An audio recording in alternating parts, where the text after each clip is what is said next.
Old Wounds and Forever Afters by Michelle P. Chambers. Chapter 1. The auctioneer lifted his bespectacled gaze from the computer, perched on the lectern in front of him, and gazed about the red velvet flocked wallpapered hall. "We've just had a telephone bid of £1.2 million, he said. His gaze scanned the vaulted room once more before settling somewhere at the back of it.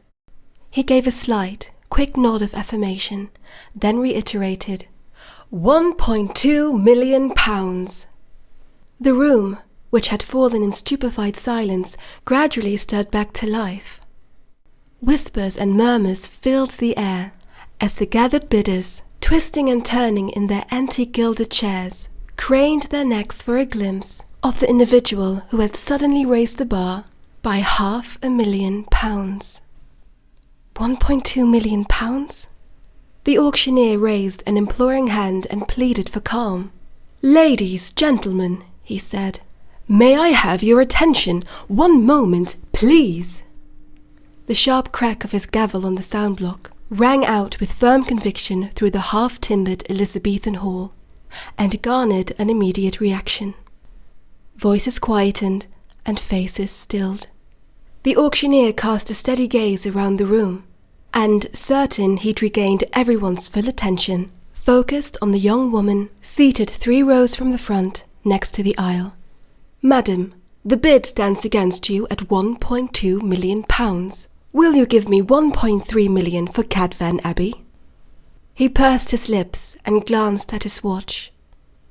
"Because of the timing of this bid, you are allowed 5 minutes to consider your answer." Magdalena Talon sat with bated breath and curled her toes in her tall boots. She squeezed the glossy property magazine tighter between shaking fingers and squared her shoulders against the weight of stares now singling her out. How could this have happened? She'd been home free. She'd easily topped the highest bid in the room with her offer of £700,000. The auctioneer had accepted it as a credible bid. He'd raised his gavel to close the deal, and then came that last-minute telephone bid, 2 minutes before the end of the auction, scuttling her chances and shattering her hopes of winning the bid for Cadvan Abbey. Unlike everyone else, she'd refused to be impressed by this underhanded Machiavellian tactic, and now all eyes were on her. She grimaced. £1.2 million. Absurd.